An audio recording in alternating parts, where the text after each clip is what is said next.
Maintenant, j'aimerais qu'on écoute Marie-Julie Marteau, que vous avez vu un petit peu sur toutes les télévisions et que vous avez entendu sur toutes les radios ces dernières semaines. Marie-Julie Marteau, la tante et marraine de Louis, qui explique la démarche qui l'a conduite à finalement organiser cette marche aujourd'hui en mémoire de Louis.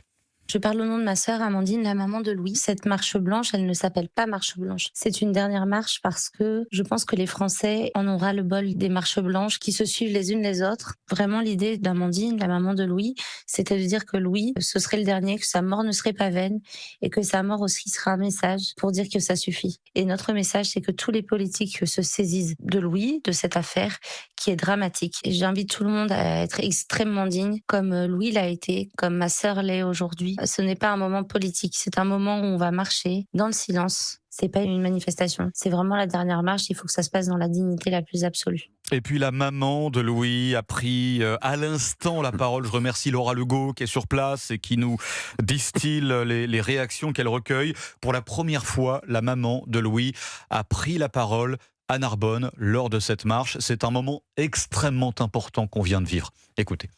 Avant que tu partes, je t'ai promis que ton prénom traverserait la France entière, que ton histoire fera naître le changement qu'on te devons, que nous te devons. Je vais me battre jusqu'à ma dernière force s'il le faut pour que justice se soit rendue. Mais aujourd'hui, la justice des hommes telle qu'elle est écrite ne me convient pas. Quand je t'ai dit que j'allais me battre pour que justice te soit rendue, je vais me battre pour que leur peine soit à la hauteur de ce qu'ils t'ont fait. Je ne veux plus entendre parler d'excuses de minorité. Est-ce que toi, à mon fils, on t'a donné ? Est-ce qu'on a invoqué l'excuse de minorité pour t'excuser ? Mais personne n'invoque ta minorité pour condamner plus sévèrement ceux qui, du même âge que le tien, t'ont arraché à la vie. Parce que toi aussi, mon fils, t'avais une vie à construire, un avenir à créer. Ce n'est pas entendable que tes assassins ne passent que 8, 10 ans de prison ou 20 pour les plus âgés. Sans parler de remise de liberté, pour bonne conduite, ou toute autre remise de peine. Je me battrai, mon fils. Je me battrai pour qu'ils prennent tous 30 ans de peine ferme, incompressive, définitive. Voilà des propos recueillis par... redonner tout le sens au mot perpétuité. Je le ferai pour toi, mon fils. Voilà, des propos recueillis par Laura Legault. Alors, je précise quand même, pour expliquer peut-être cette qualité sonore un petit peu difficile, que c'est parce que la maman de Louis, parce qu'elle est devant la foule, s'exprime au mégaphone. Alors, plusieurs choses dont on va parler, messieurs Revel et Maman. D'abord, l'excuse de minorité. Est-ce véritablement une excuse, la perpétuité réelle, et puis aussi parce que je sais qu'avec Christine Kelly, les auditeurs, vous qui nous écoutez, vous nous avez appelés et vous avez osé mettre le mot et employer un mot, c'est peine de mort.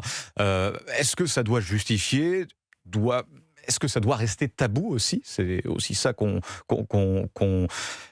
évoquera avec vous et ce sera dans quelques minutes après les infos de Martin Delaval. Nous étions à Narbonne, l'excuse de minorité, la perpétuité, les véritables punitions, eh bien on pourra en parler et surtout avec vous, hein, Estelle, au standard, avec les auditeurs. Tout à fait, qui peuvent nous appeler au 01 80 20 39 21. C'est une émission interactive où on vous donne la parole pour vous exprimer sans langue de bois sur Europe 1. En plus, je rappelle que c'est un appel non surtaxé. Et puis Éric Revel est avec nous, journaliste, Elliot Maman, journaliste politique. Nous étions aussi avec Laura Legault, que nous allons retrouver dans quelques minutes à peine du côté de Narbonne. Je ne sais pas si Laura Legault est disponible d'ailleurs pour faire un nouveau point. On va rejoindre Laura Legault à Narbonne. Beaucoup de monde, nous le disions en préambule. Laura Legault, vous êtes notre envoyée spéciale.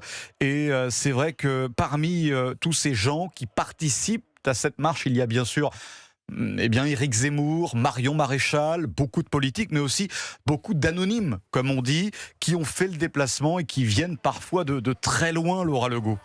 Oui, je suis actuellement avec Laurent qui est venu depuis Toulouse avec sa fille. Laurent donc, tient une pancarte dans les mains. Est-ce que vous pourriez me décrire un peu la pancarte que vous tenez là actuellement ? Oui, choqué par cette histoire, ma fille s'est empressée de fabriquer une pancarte à base de carton sur laquelle elle a affiché une photo de Louis et sur laquelle elle a écrit « Ça suffit ». Et de l'autre côté de la pancarte, on a écrit « Justice pour Louis ». Voilà, parce que c'est pas possible de continuer comme ça aujourd'hui en France. On est en 2026, on assiste à des actes de barbarie. C'est intolérable. Moi, je suis grand-père, je suis père. C'est juste insupportable. Voilà. Et on est là aujourd'hui surtout en soutien à la famille et surtout que ce soit vraiment la dernière marche. Voilà. Et qu'est-ce que vous souhaitiez ? Vous souhaitiez que justice soit faite, justement, que la justice soit dure cette fois ? Il faut que la justice fasse son travail. C'est-à-dire que la police fait le sien, encore peut-être pas toujours, mais bon, elle fait quand même globalement le sien. Par contre, la justice est totalement défaillante.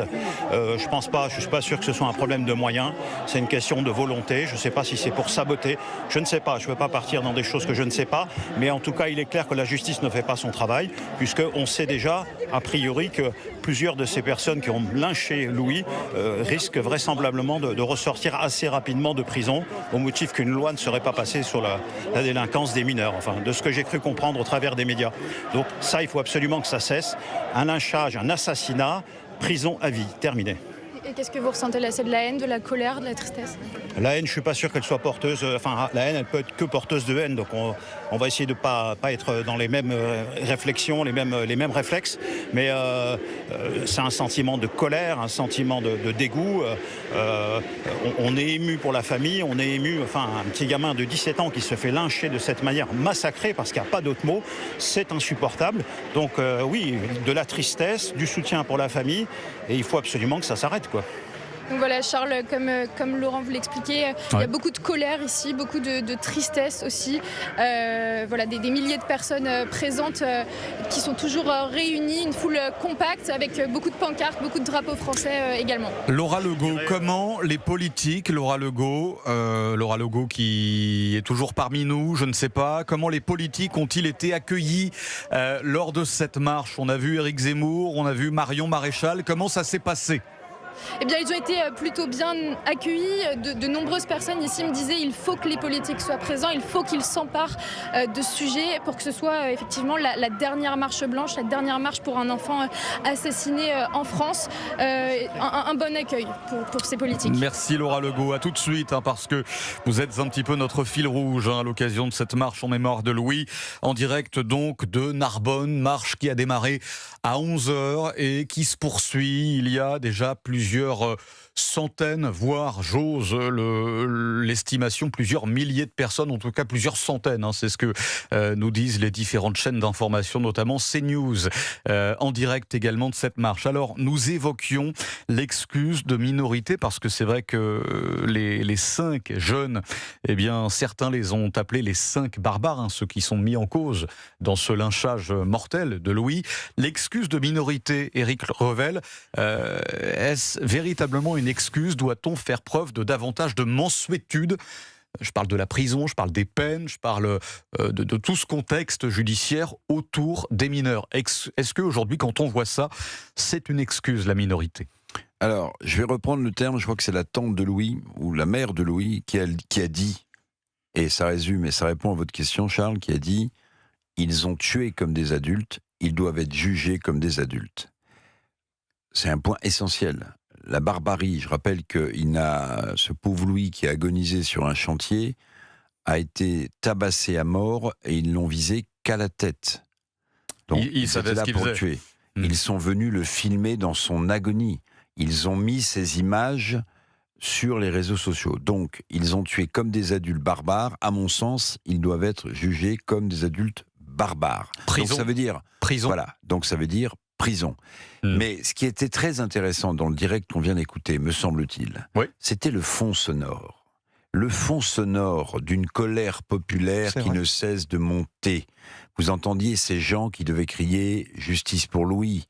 Donc en fait, cette colère, elle est exprimée à ce niveau-là tout à fait nouvelle. Comme l'est nouvelle le fait que les victimes, je le rappelle, prennent la parole. Donc, si le pouvoir ne prend pas conscience qu'après l'affaire Liana, qu'après l'affaire Louis et tant d'autres prénoms qu'on pourrait égrener, la colère du peuple monte et les Français sont, je pense vraiment à bout, eh bien ils n'ont rien compris. Cette colère-là populaire, elle doit avoir des réponses judiciaire. Réponse judiciaire, majorité pénale, 16 ans. Mais attendez, et puis je rajoute la banalité, mais qu'il faut rappeler, parce que les banalités sont là, ou les lapalissades sont là pour être rappelées. C'est qu'un jeune de 15 ans aujourd'hui n'est pas un jeune de 15 ans de 1945 avec l'ordonnance sur les minorités. Donc si vous voulez... Éric Revel, pardon, mais ce qu'on peut entendre, c'est que la prison est aussi une fabrique à délinquants. Aujourd'hui, les détenus, vous faisiez une analogie avec il y a 30 ans ou 20 ans, aujourd'hui les détenus sont plus les mêmes qu'il y a 30 ans ou 20 ans. Un jeune, aussi barbare soit-il, pardonnez-moi, est-ce que l'envoyer en prison dans une véritable fosse aux lions, c'est aussi, selon vous, un petit peu aggraver son cas? Je vais vous répondre, Charles. Je comprends la précaution que vous mettez en disant la prison est un accélérateur de délinquance. Mais qu'est-ce qu'on peut atteindre comme niveau de délinquance supérieur à la barbarie avec laquelle ces jeunes ont assassiné Louis? Donc ce sont des délinquants barbares déjà. Moi, la question que je me pose, s'ils n'ont pas une peine extrêmement longue, voire une vraie perpétuité, c'est qu'est-ce qu'on fait de ces gens qui ont tué en s'amusant, qui ont massacré en s'amusant un garçon de 17 ans? Qu'est-ce qu'on en fait dans la société qui est la nôtre aujourd'hui? C'est ça la vraie question. C'est ça la vraie question. Elliot Maman. Non, mais la prison, c'est ça la question en fait. Vous demandiez si la prison était un accélérateur de la délinquance. On peut aussi estimer qu'elle l'est en raison de sa configuration actuelle. C'est-à-dire que lorsque vous ne pouvez pas envoyer en prison des gens à leur première condamnation et que vous êtes obligé de n'envoyer en prison que des personnes qui ont déjà récidivé à plusieurs reprises parce qu'il n'y a pas assez de place pour les y envoyer avant et qu'en plus le temps de la justice est tellement long que le jugement arrive 1 an et demi après l'acte en question et que finalement l'exécution de la peine arrive 3 ans après, oui, en effet, vous vous retrouvez dans une prison qui est une espèce d'école du crime. Mais je ne pense pas que ce soit le cas intrinsèquement de la prison. Je pense que c'est précisément parce qu'aujourd'hui, on n'a pas suffisamment de place en prison et on attend tellement de temps avant d'envoyer. C'est ce qu'on a fait de la prison qui l'a rendu comme ça, et c'est pas les détenus qui en soi sont. C'est pas des enfants de cœur évidemment, mais je comprends le sens de votre réflexion. C'est aussi les détenus parce que vous n'y envoyez plus que ceux qui ont déjà récidivé, qui se sont déjà montrés coupables d'une violence extrême. Donc évidemment, à partir la loi Taubira. Non, mais exactement, à partir du moment où vous confinez des gens qui en sont déjà à leur 5e acte et qui sont haut dans la hiérarchie des organisations criminelles, par exemple, oui, ça devient l'école du crime. Mais à l'origine, ça n'est pas le cas. Et d'ailleurs, ce qu'on voit, c'est dans des démocraties nordiques ou encore aux Pays-Bas, lorsqu'on a vraiment des petites peines qui sont exécutées très rapidement après le premier acte de délinquance, on a ensuite une baisse générale de la délinquance précédente parce que là, la prison remplit son rôle. Voilà, des peines qui ne sont pas forcément aménagées. C'est-à-dire que les petites peines, c'est des peines en présentiel, en prison. C'est absolument ça que vous décrivez, pour briser le parcours de délinquance. Alors que là, en France, on est dans une situation où premier acte de délinquance, rien du tout, 2e, 3e, 4e non plus. Exactement. Et finalement, on ne se retrouve en prison plus qu'avec des gens qui sont au sommet du parcours de délinquant. Donc là, évidemment, c'est compliqué. Et quand soudainement, on y envoie d'autres jeunes, ils sont en effet imbriqués socialement avec ces gens-là. Donc c'est extrêmement difficile. Parce que nous évoquons avec vous, Elliot Maman, et avec vous, Éric Revel, cette marche en mémoire de Louis en ce moment à Narbonne. Et justement, vous le savez, vous qui nous écoutez, vous avez la parole et vous pouvez nous appeler. C'est le cas d'Émilie qui se trouve d'ailleurs à Narbonne, je crois. Émilie, bonjour. Oui, bonjour. Vous étiez, alors il y a eu effectivement une marche hier à Carcassonne pour Louis. Il y a une marche en ce moment plus politique, dirons-nous, en mémoire de Louis toujours. Vous étiez à quelle marche, Émilie ? Eh bien là, je viens de sortir et de terminer la marche pour Louis à Narbonne. Alors racontez-nous. Écoutez, comme je m'y attendais, c'était il y avait beaucoup d'émotions, il y a beaucoup de monde, les gens sont venus spontanément habillés en blanc, beaucoup de panneaux, beaucoup de pancartes. J'ai remarqué aussi qu'il y avait dans le cortège beaucoup de jeunes, beaucoup d'ados. J'ai trouvé ça vraiment très très bien. Après, ce que je regrette là clairement, c'est que rien n'a vraiment été mis en place pour avoir quelque chose de structuré. Les discours de la maman, j'ai eu la chance de pouvoir l'entendre parce on lui a prêté un mégaphone, un peu de fortune, mais il y avait, elle avait qu'un petit micro, il n'y avait pas grand-chose pour qu'on l'entende malheureusement. Il y avait beaucoup de panneaux, effectivement, et je trouve de messages politiques, ce qui est très dommage, quelle que soit notre opinion, notre bord politique, etc. Je trouve qu'on aurait pu avoir un peu plus d'unité, mais après... Bon, au-delà de ces questions pratico-pratiques d'organisation, Émilie, c'est très intéressant ce que vous dites. J'aimerais connaître la démarche, ce qui vous a poussé en réalité à vous rendre, vous, à cette marche. Racontez-nous, vous êtes mère de famille, quel est le contexte chez vous? Expliquez-nous tout.